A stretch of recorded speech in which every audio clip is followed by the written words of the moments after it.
번째 시간으로 나눔의 이력서를 만들어 보세요. 이런 이야기로 강연을 나누고 싶습니다. 결혼 기념일에 떡볶이를 먹었습니다. 이러면 굉장히 충격적이죠. 저 남자가 집에서 어떤 대우를 받을 것인가 이런 이제 의문점을 던질 수가 있어요. 그런데 결혼 기념일에 소아암 어린이들을 위해서 책과 손편지들 그런 것들을 다 준비해서 선물을 나눠주고 그 다음에 그 병원 건너편에 있는 시장에 가서 떡볶이를 먹었습니다 라고 하면 그 이야기가 달라지죠. 세상에서 가장 가치 있는, 어쩌면 또 맛이 있는, 의미 있는 또 떡볶이였지 않았을까 그런 생각이 됩니다. 이걸 이제 SNS에 올리니까요, 왜 좋은 일을 너희 둘만 하느냐라고 해서 결혼기념일 두 번째 때는 막 사람들이 함께 동참해 보겠다, 같이 하고 싶다 이렇게 얘기하더라고요. 그러면서 막 주변에서 막 도와주셔가지고 제가 이제 가고 있는 아동센터, 교육을 하고 있는 아동센터에 도서관을 짓게 해 주었어요. 그래서 결혼기념일을 통해서 도서관도 설립하는 그런 일들도 만들었습니다. 헬렌 켈러는 이런 얘기를 해요. 남을 위한 인생을 살 때 가장 감동적인 인생이 되는 것을 나는 발견하였다. 이런 얘기를 하죠. 내 인생에서 나만 살고자 또 아무 의미 없이 살고자 하는 것보다 누군가를, 어떤 대상을 위한 삶을 살았을 때 가장 가치 있는, 아까 떡볶이처럼 가장 가치 있는 그런 존재가 되지 않을까 그런 생각이 됩니다. 오늘 그런 의미에서 전반적인 가치와 의미에 대해서 여러분들과 나누고 싶은데요. 어느 날 저에게 이런 메일이 왔어요. 책을 한두 권 집필하니까 여러 곳에서 상담과 여러 곳에서 이제 고민거리를 저한테 메일로 보내주시는데요. 스카이대를 수석으로 졸업하고 또 독일로 유학을 가면서 최고점으로 졸업해서 한국으로 왔대요. 또 1,000만 원 상당의 귀국 독재를 하였는데요. 현실은 음악학원 강사, 그리고 그 강사마저도 뭐 잘릴 위기 이렇게 처해 있었다고 합니다. 여러 가지 고민들 중에서 자기 졸업장이 너무 원망스럽대요. 자기 부모님의 자기 유학을 뒷바라지하려고 부모님이 원잡, 투잡, 쓰리잡을 하면서 건강이 악화된 거예요. 그런 건강이 악화된 모습을 보면서 자기 졸업장이 너무 원망스럽다. 이걸 보면서 제가 너무나도 안타까웠어요. 제가 어떻게 답변을 해야 될지도 몰랐고 또 이걸 보면서 참 저 역시도 살아가야 될 그런 현실을 처절하게 느꼈습니다. 아까 얘기했듯이 오토바이 방황에 또 암 수술에 6개월 동안 병원 생활에 이런 힘든 일들, 부정적인 일들이 이렇게 있었는데요. 제 삶 속에 어떤 이 삶을 전환시키는 그런 일들이 있었어요. 저를 지도했던 멘토 선생님이 제가 고등학교 3학년 때 꿈에 대한 질문을 하는 거예요. 너 꿈이 뭐야? 이렇게 질문한 거예요. 그랬을 때 제가 아무 대답을 못했어요. 그리고는 3가지 숙제를 내주는 거예요. 너 꿈을 위해서 하루 동안 굶어봐. 2번째, 꿈을 위해서 밤새 고민해봐. 3번째, 꿈을 위해서 눈물을 흘려봐. 이렇게 얘기한 거예요. 제가 이 숙제를 한번 도전해 보기 시작해요. 첫 번째 숙제 뭐였어요? 꿈을 위해 하루 동안 굶어봐. 뭐 늦잠 자면 아침을 굶고요. 학교를 가서 1, 2, 3, 4교시를 했어요. 점심시간에 급식소 냄새가 나는데 점심을 굶기로 했습니다. 친구들이 불러요. 야, 성주야, 점심 먹으러 하자. 이랬을 때 제가 나 오늘 점심 굶을 거야. 친구들이 묻겠죠. 왜? 속이 안 좋아? 이렇게 물었겠죠. 제가 뭐라고 대답했을까요? 저는 꿈을 위해서 굶을 거야 이렇게 했어요. 친구들이 뭐라고 했을까요? 뒤통수를 때렸겠죠. 그렇게 해서 점심을 굶고 저녁을 굶고 야자를 마치고 집에 돌아갔어요. 열지 말아야 될 문을 열었습니다. 일명하여 냉장고 문. 음식을 꺼내 먹었습니다. 첫 번째 숙제가 성공했다, 실패했다? 실패했다. 2번째 숙제 한번 도전해봐요. 꿈을 위해 밤새 고민해봐.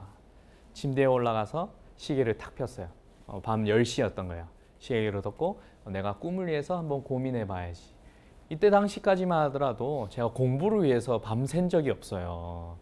그래서 꿈을 위해서 한번 막 고민을 하면서 생각을 막 하다가 체감으로 한 새벽 5시가 된 것 같아. 얼마나 지났을까요? 시계를 펴보니까 1시간. 감사합니다. 어제 어떤 학교 가니까 7분 이렇게 얘기하던데 시계를 탁 펴니까 50분이 지나는 거예요. 50분밖에 안 지나는 거예요. 제 체감은 새벽 5시였는데 그 시계를 보면서 너무 자괴감에 빠져서 시계를 덮고 자버렸습니다. 두 번째 숙제도 성공했다 실패했다? 실패. 세 번째 숙제 뭐였어요? 꿈을 위해 뭐를 흘려봐라? 눈물을 흘려봐라. 고등학교 3학년 남학생이 어떻게 눈물을 흘릴 수 있을까요? 너무 답답한 마음에 가슴을 한번 쳤어요. 약간 느낌 있는 거예요. 가슴을 2번, 3번 막 멍들 정도로 쳤는데 너무 아파서 눈물이 찔끔 난 거예요. 이 눈물을 닦으면서 내가 꿈을 위해서 눈물 흘렸다라고 했는데 이게 꿈을 위해서 흘렸어요? 아파서 흘렸어요? 아파서 흘렸죠. 사실 세 번째 숙제도 실패했다. 근데 여기서 제가 깨달은 사실이 있어요. 뭘 깨달았냐면 아침을 굶고 점심을 굶었어요. 5교시 마치고 아무것도 안 먹었는데 화장실 가요. 신기하게. 그래서 화장실 갔다가 다시 교실로 가면 배가 찢어질 때 고픈 거예요. 내가 배가 찢어질 때 고프지? 내가 아침 점심 굶었지. 내가 왜 아침 점심 굶었지? 내가 꿈을 위해서 굶었지. 내 꿈이 무엇일까? 고민한다는 거죠. 여러분들에게 한번 질문해 봅니다. 여러분들의 인생을 위해서, 여러분들만의 꿈을 위해서 얼만큼 고민해 보셨어요? 단 하루라도 나의 꿈을 위해서 고민해 본 적이 있는가? 감사하게도 그 고민한 시점에 저만의 꿈을 만나게 돼요. 제가 고등학교 3학년 여름방학 때 중국을 비전 트립을 떠나요. 그러면서 백두산도 경험하고 또 압록강을 체험하는데 중국 배를 타고 관광으로 북한을 막 체험했어요. 북한 군인들이 보이고 북한 주민들이 막 빨래를 하고 있고 북한 아이들이 물장구를 치면서 놀고 있어요. 그 아이들에게 막 손을 흔드니까 그 아이들이 막 답을 해주는 거예요. 그러면서 그 아이들을 보면서 저도 모르게 펑펑 눈물을 흘렸어요. 그러면서 제 마음속에 저 아이들을 위한 학교를 세워야겠다. 그런 꿈을 가지게 돼요. 방학이 끝나고 다시 돌아왔어요. 여러분 친구들을 몰아요. 야, 그래서 너 하루 동안 굶더니 중국 여행 가더니 너 꿈이 뭐야? 이래요. 제가 뭐라고 대답했을까요? 내 꿈은 북한 아이들을 위한 학교를 짓는 거야. 그럼 또 친구들이 뭐라고 얘기할까요? 또 뒤통수 맞았겠죠. 그런데 제가 할 수 있는 일을 찾았어요. 부산에 북한에서 온 아이들, 탈북 어린이들이라고 하죠. 그 아이들을 위한 놀이동산 가는 프로그램을 기획을 했습니다. 일명하여 웰컴 투 통일동산.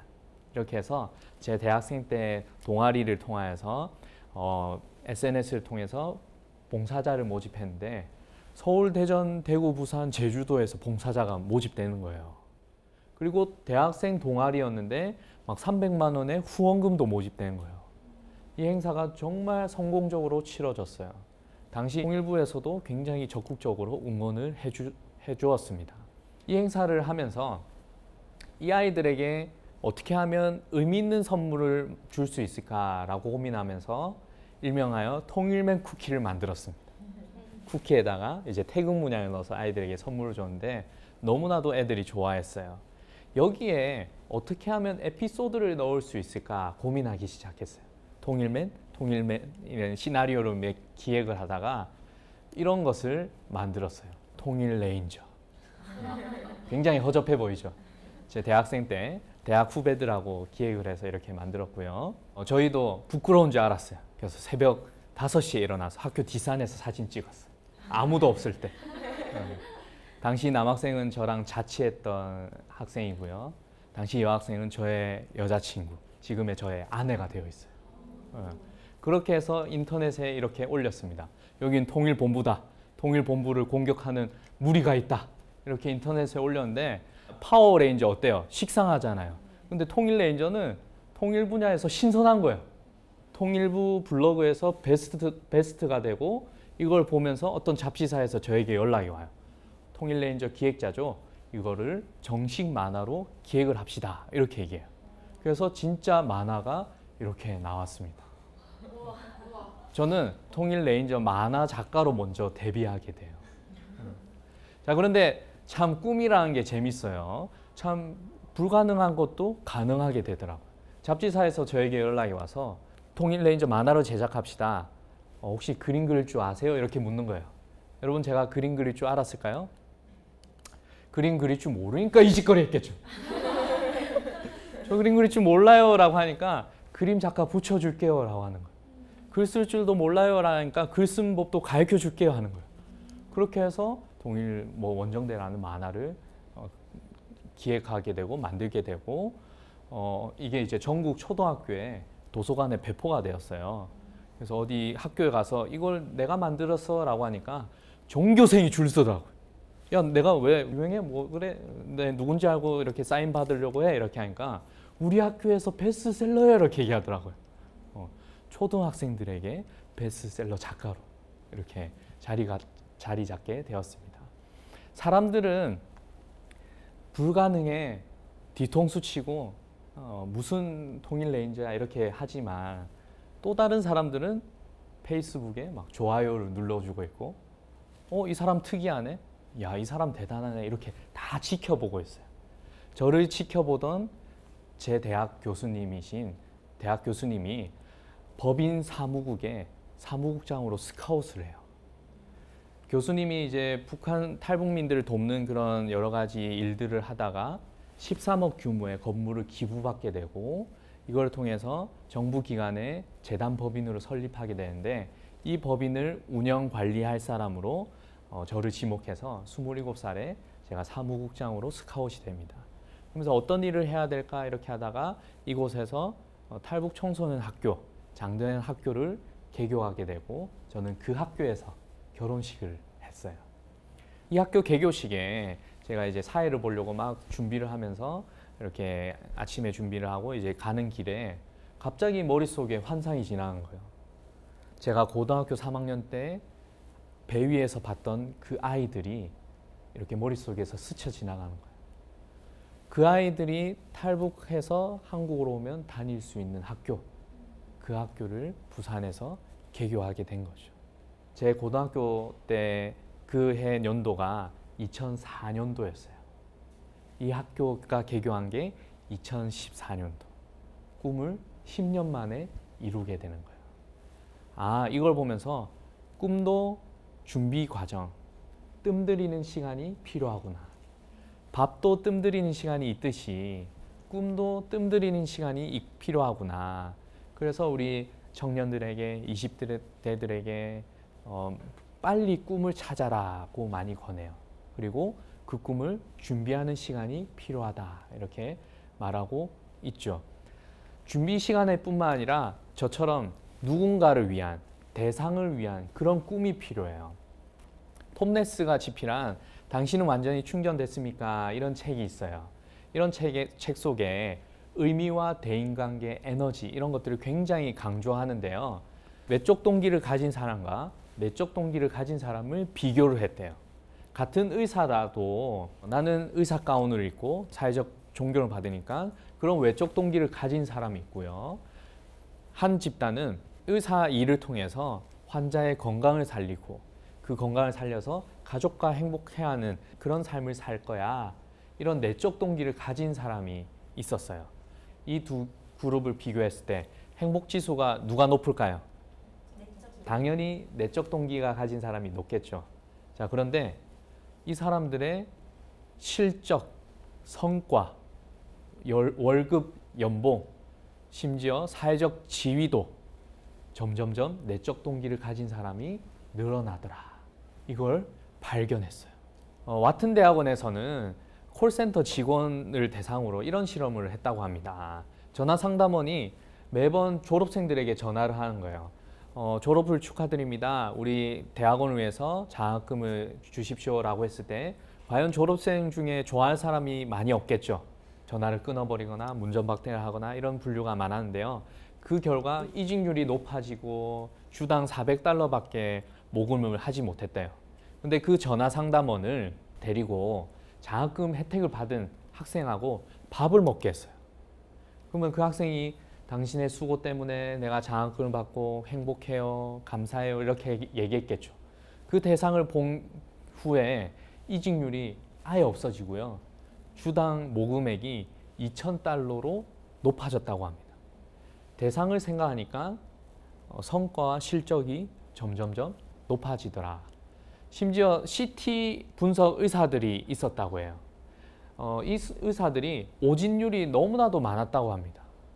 그런데 이 의사들이 검진을 통해서 검사를 잘 받고 수술을 잘 돼서 가족과 행복해하는 사진을 찍어서 그 사진을 보여준 결과 오진율이 2배 이상 줄었다고 해요. 아, 이만큼 내가 하는 일을 통해서 누군가 대상 또 누군가를 의미 있는 일, 그것이 정말 중요하구나, 그것을 통해서 성과가 높아지구나, 이런 것들을 볼 수가 있어요. 심지어 뭐 종교, 인종, 자녀 숫자, 사는 도시, 교육 수준, 이것도 다 똑같은 집단, 두 집단을 비교했는데 한 집단은 100달러를 기부하더라. 이렇게 얘기하는데요. 100달러 기부가 점점점 3배의 성과, 3배의 소득이 높아지더라. 이런 것들을 발견할 수가 있었어요. 그 의미, 그 대상 정말 중요하다. 저는 한 달 동안 정부기관에서 교육 연수를 받은 적이 있어요. 저는 이제 부산 사람인데 한 달 동안 연수를 받으면서 서울에서 합숙을 했습니다. 그러면서 어떻게 이 합숙 끝나고 의미 있는 일을 할 수 있을까 고민하면서 서울에서 부산까지 자전거를 종주하자, 이런 마음을 품었어요. 그러면서 한 달 동안 한강 투어 훈련을 하고요. 주말에는 자전거를 타고 남산을 오르는 그런 훈련을 했어요. 그리고 한 달 뒤에 자전거를 타고 부산을 내려가기로 작정했어요. 때마침 폭염이 왔어요. 막 역대급 폭염이 오고 그 폭염으로 인해서 목숨도 위태하는 그런 날씨가 이르게 돼요. 사람들은 저에게 손가락질했어요. 야, 지금 누가 이 날씨에 자전거를 타? 자전거 타다 죽을 수도 있어. 자전거를 탔을까요? 탔으니까 이런 얘기를 하겠죠. 자전거 길에 오릅니다. 정말 재미나게도 야, 누가 이 날씨에 자전거 타? 죽을 수도 있어. 자전거 타는 사람이 아무도 없어. 이렇게 했지만 자전거 길에 오르는 순간 너무나도 많은 사람들이 자전거를 타고 있어요. 이 폭염에. 여러분, 꿈에 있어서 사람들은 비판을 하지만 그것을 도전하면 또 그 도전을 하면서의 어떤 응원해주는 사람들, 함께하는 사람들이 있어요. 저 역시도 슬럼프가 왔었습니다. 자전거를 왜 탄다고 했을까? 정말 힘들어서 포기하고 싶었고 지친 적도 있었고요. 정말 살이 다 탄 적도 있었습니다. 그럴 때마다 용기를 가지고 도전했고요. 3일 만에 자전거를 종주를 했어요. 부산에 이렇게 기념사진을 찍었습니다. 자, 그런데 제 혼자만 나를 위해서만 자전거를 탔다면 이 자전거를 금방 포기했을 거예요. 뭐 돈도 많이 들고 시간도 많이 들고 힘들기도 하고 지치기도 하고 포기했을지도 몰라요. 그런데 저는 의미와 대상이 있었어요. 나를 응원해 주는 사람들이 있었고요. 또 저는 이제 수술을 했으니까 암 수술 환자들, 그 사람들에게 힘과 용기를 주기 위해서, 또 불가능한 일에 도전하는, 또 통일에 도전하는 그 사람들을 위해서 응원해 주기 위해서 자전거 종주를 할 수가 있었어요. 그런 의미와 대상을 생각하니까 어떤 어려움들이 있을지라도 그걸 이겨낼 수 있는 힘이 생기더라고요. 그런 면에서 저는 이력서에 나눔의 이력서를 이렇게 채워나가요. 저는 한 기관을 운영하는 대표지만 이렇게 강연을 할 때마다 사람들에게 이력서를 이렇게 제출하죠. 그러면 그 이력서에 여러 가지 이제 뭐 학력 스펙, 뭐 경험도 이렇게 있지만 마지막에 나눔의 이력서를 꼭 채워요. 나눔의 이력서는 뭐냐? 제가 이제 기부하고 봉사하고 활동했던 기록들. 아까 소개한 결혼기념일에 소아암 어린이들을 위한 선물, 또 도서관 짓는 거, 그뿐만 아니라 뭐 책 출간 기념해서 독거노인을 기념한 것도 있고요. 또 여러 가지 이런 나눔들이 어느덧 채워지고 있어요. 또 연애를 하면서도 지금 아내가 된 그 분과 연애를 하면서도 처음에 5만 원씩 몰래 적립을 했어요. 그럼 1년이면 얼마가 모여요? 60만 원 모여죠. 이 60만 원을 아프리카를 위해서 기부를 했어요. 그런 기부금이 어느덧 제 젊었을 때부터 쌓여온 금액들이 2천만 원이 넘어가고 있어요. 이걸 하는 이유 왜일까? 제 삶 속에 의미 있는 삶의 원동력을 가지기 위해서 이렇게 채워나가고 있어요. 사실은 이력서를 원하는 데서 뭐 원하지 않는 내용이에요. 그럼에도 불구하고 제가 그걸 써서 저 혼자만의 또 기념이기도 하고 또 이걸 통해서 나눔을 전파하기 위해서 이렇게 이제 전하고 있습니다. 세 권의 책을 집필한 작가잖아요. 근데 세 권의 책을 집필했는데 책을 어떻게 쓰는지 몰랐어요. 뭐야? 작가가 왜 책 쓰는 법을 몰라? 이렇게 얘기할 수 있죠. 첫 번째 책은 뭐 우연하게 어떻게 책을 집필했는데 두 번째, 세 번째 책은 출판사가 먼저 계약서를 주셨어. 그래서 계약서 사인하고 아무 기획도 안 되는데 원고 마감일까지 그냥 막 뭐든 쓰래. 그래서 막 뭐든 썼어요. 그렇게 어떻게 쓰는지 몰랐고 네 번째 책을 어떻게 또 써야 될까 이렇게 모르기 시작했어요. 그때 제 눈 속에 보이는 것들이 있더라고요. 뉴스 속에서 스마트폰 중독의 피해들, 여러 아픔에 있는 것들이 보이기 시작했어요. 저는 이제 독서법 전문가로 독서를 전하는데 책을 읽어야 된다 권하지만 책 읽기에 방해되는 요소 중에 스마트폰이 있다고 생각이 들어요. 이것을 전 생각을 했었지만 정말 제 주변의 그런 여러 가지 사건들을 통해서 이게 제 머릿속에 박히기 시작한 거예요. 읽어보면서 아픔이 있는 곳에 나의 비전, 나의 사명이 있다고 저는 생각이 드는데 더 가까이 제가 봉사 나갔던 아이들, 아동센터 아이들을 보면서 초등학교 아이들이 막 성인 음란물을 보게 되고 이 아이들이 막 폭력적인 게임을 하게 되고 이 아이들이 어머니 카드로 1,000만 원을 초등학생이 1,000만 원을 끊게 돼요. 그러면서 전혀 인지하지 못하는 그런 가정의 피해, 개인의 피해, 또 학교에서 막 폭력 사건이 일어나는 그런 현상들을 보면서 스마트폰 중독에 대한 책을 집필해야겠다 이런 생각이 들었어요. 그러면서 이 아이들을 위해서 계속 글을 쓰고 집필하게 되어서 지금 이제 원고가 마감되었어요. 이렇게 내가 하는 일이 누구를 위해서 아무 의미가 없으면 뭐가 떨릴까요? 그렇죠. 다리가 막 떨려오는 거예요. 내가 왜 이걸 하는지 모르겠어. 스트레스 받고. 근데 내가 하는 그 일이 누군가를 위해서 또 의미와 가치를 대상과 의미와 가치를 생각하면 이 다리 떨리는 것이 멈추고 가슴이 떨리기 시작한 거예요. 여기 앞에 보는 이 기관은 어딜까요? 나사. 이 기관에 미국 대통령이 방문했어요. 근데 미국 대통령이 방문했는데 청소부가 막 노래를 부르면서 청소를 하고 있는 거예요. 이 청소부를 보면서 미국 대통령이 칭찬합니다. 당신 내가 본 청소부 중에 가장 멋진 청소부군요. 이렇게 칭찬해요. 근데 그 칭찬을 이 청소부가 거절해요. 저는 일개 청소부가 아닙니다. 여러분 분위기가 어땠을까요? 굉장히 삭막해졌겠죠. 근데 그 뒤에 말이 너무 감동적이에요. 저는 쓰레기를 하나 줍더라도 인간을 우주로 보내는 일에 일조하고 있다고 생각합니다. 너무 감동적이죠. 이 청소부는 다리가 떨리는 청소부가 아니라 가슴이 떨리는, 심장이 떨리는 그런 청소부라고 생각이 들어요. 이걸 바탕으로 독서 모임에서 막 실습을 했어요. 우리가 하는 일이 어떤 일에 일조를 하고 있는가. 어떤 고등학생은 이런 얘기를 하죠. 저는 일개의 고등학생이 아닙니다. 저의 작은 생각 하나가 세상을 바꿀 수 있다는 희망을 가지고 있는 꿈 많은 고등학생입니다. 또 어떤 기업가는 이런 얘기를 해요. 저는 일개의 무역회사 사장이 아닙니다. 저는 한국의 외화 획득의 일익을 담당하는 수출의 역군입니다. 이런 얘기를 하죠. 여기 보시면 이제 공무원이 있어, 공무원. 제가 올해만 하더라도 공무원 5분을 상담을 했어요. 그럼 지금 공무원의 경쟁률이 엄청나게 높잖아요. 근데 막상 공무원이 돼서 이게 내가 하고 싶은 일이 아닌데 이렇게 생각하는 사람이 너무 많은 거예요. 그런 공무원들에게 당신이 분명히 공무원이 된 이유, 또 거기에 부르신 이유가 분명히 있다. 어떤 일을 할 수가 있을까? 어떤 마음으로 할 수 있을까? 그런 공무원이 이런 고백을 하는 거예요. 저는 일개의 공무원이 아닙니다. 저는 국가의 품격을 높이는 일에 일조를 하고 있습니다. 감동적이죠.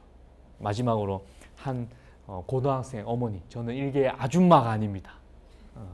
저는 지구에 공헌할 인간을 키우는 일을 돕고 있습니다. 이렇게 얘기를 하더라고요. 어떤 일에 이렇게 일조를 하고 있느냐, 이것을 통해서 슬럼프를 극복하게 되고 다리가 떨리는 일이 아니라 심장이 떨리는 일을 찾게 되더라고요. 저는 여러분들에게 미션을 하나 드리고 싶어요. 이 글귀를 여러분들 삶 속에 완성시키는 거예요. 저는 이렇게 고백해요. 나는 일개의 작가가 아닙니다. 나는 독서 강국을 만드는 일에 일조를 하고 있습니다. 여러분들은 여러분들이 하고 있는 공부, 어떤 일을 일조로 하기 위해서 공부를 하고 있나요? 또 여러분들이 하고자 하는 진로와 그 일, 어떤 일에 일조를 하기 위해서 그 일을, 그 진로를 선택하셨나요? 대상과 또 가치, 그것을 선택했을 때 여러분들의 삶, 또 여러분들의 성과, 그것이 다르게 나타난다. 마지막으로 이 글귀를 읽고 싶습니다. 윈스턴 처칠은 이런 얘기를 해요. 우리는 일로서 생계를 유지하지만 나눔으로써 인생을 만들어간다. 여러분들이 하고자 하는 그 일이 어쩔 수 없이 해야 된다면 그 일이 스트레스 되고 다리가 떨린다는 거죠. 앞서 강의처럼 그 일은 이제 인공지능이 대처할 수 있는 그런 일들이 돼요. 그런데 내가 이 일을 너무나도 사랑하고 이 일이 생계만 유지하는 것이 아니라 어떤 의미를 전하고 인생의 가치를 전하고 대상을 생각해서 그 대상을 위한 인생, 삶이 된다면 그 일들이 다리가 떨린 것이 아닌 심장이 떨리는 그런 일들이 될 것이라고 생각이 듭니다. 여러분들에게 권장해요. 그냥 이력서만 채우는 것이 아니라 나눔의 이력서를 채우면서 여러분들 삶 속에 대상과 가치, 의미를 담아낼 수 있는 그런 삶이 되길 원하고 다리가 떨리는 삶이 아닌 심장이 떨리는 그런 삶이 되기를 응원하겠습니다. 이상 기성준 작가였습니다. 감사합니다.